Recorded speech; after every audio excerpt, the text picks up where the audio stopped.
Phasmophobia by Alan Wake. Phasmophobia by Alan Wake. Phasmophobia by Alan Wake. Phasmophobia by Alan Wake. Phasmophobia by Alan Wake. Phasmophobia by Alan Wake. Phasmophobia by Alan Wake. Phasmophobia by Alan Wake. Why is it so loud in here?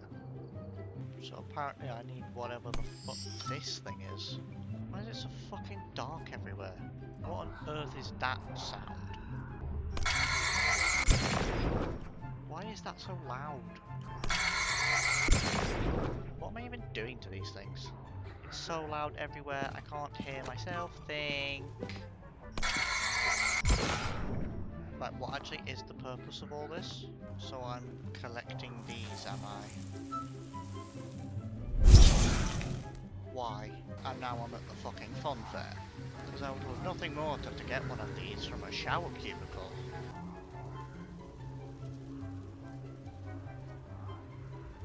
Why is this taking so long?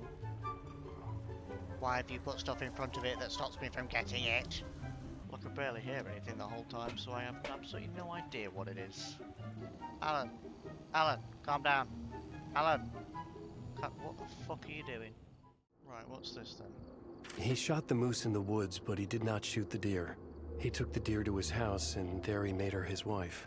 We laughed, but he set us straight.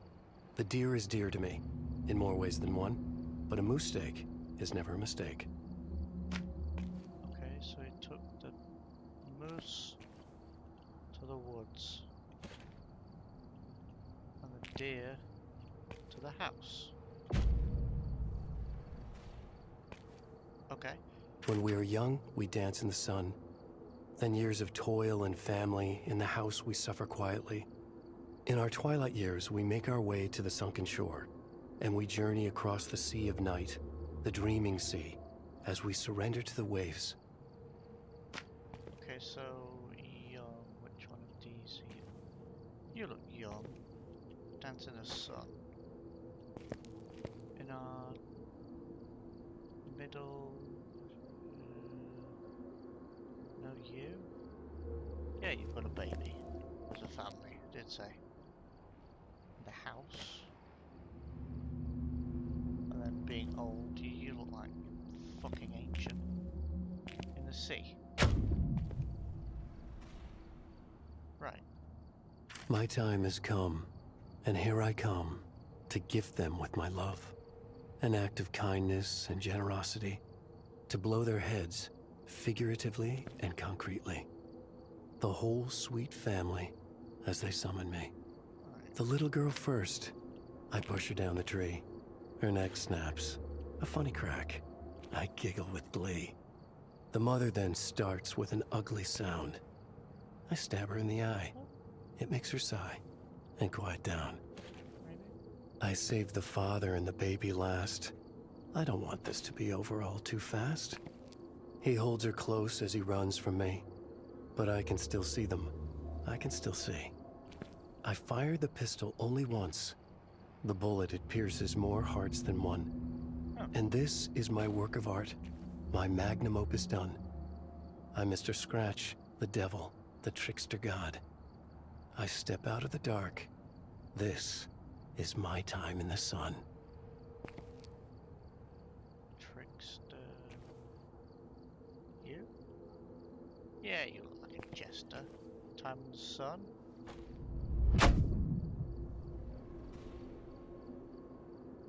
What do I get?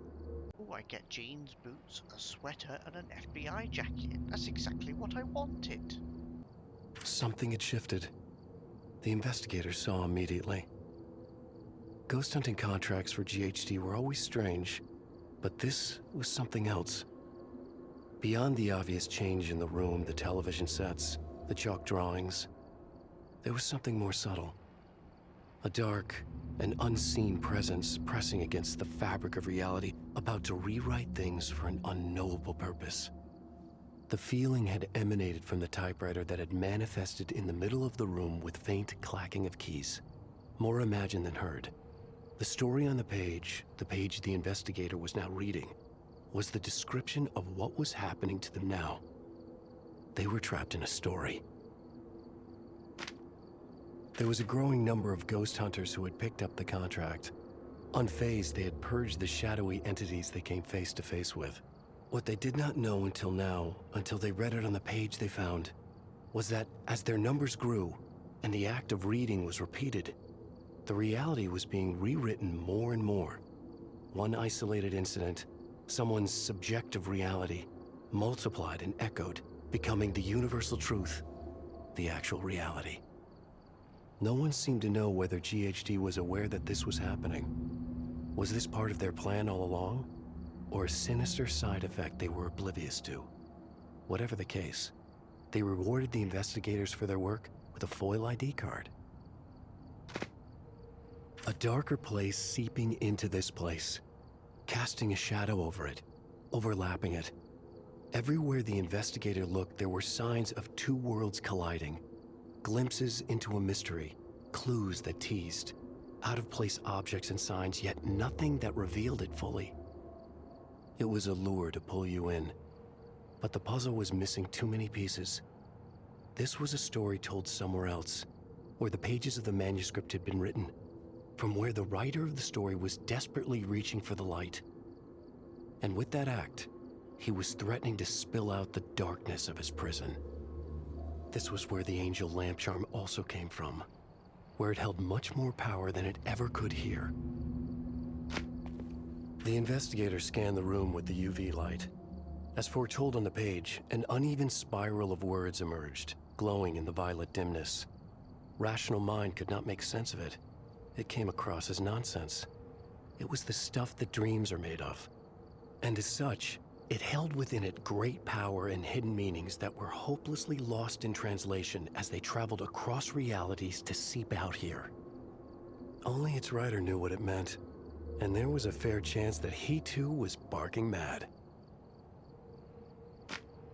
Once, the handcrafted dolls had served another purpose and been involved in a case conducted by a different investigator. Now, the writer had hijacked and retconned them to serve this story. Maybe there was a deeper meaning to it, or maybe it was just a convenience of circumstances. The truth was beyond anyone's understanding. The investigator paused to consider the mystery of the pages. Their origin lay in darkness. Had they been written with the blessing of GHD? Somehow that felt unlikely, even if the company's past was also shrouded in darkness. The investigator had done well, protected their own. And with that, they had come to stand on the brink of the fathomless darkness of another mystery, as strange yet different from the ones they faced working for GHD. A hunger to pursue it had been incepted into the investigator's mind by the pages they had read, drawing them deeper, toward a fate as terrifying as it was wonderful. An invitation, but a warning as well, that should they pursue it, they might never be able to turn back. There was only one clue, in the middle of the title page they had found. The name of the writer hidden in the dark, beyond their reality. A writer by the name of Alan Wake. What the fuck does any of that mean? Phasmophobia by Alan Wake. Oh, shut up, Alan.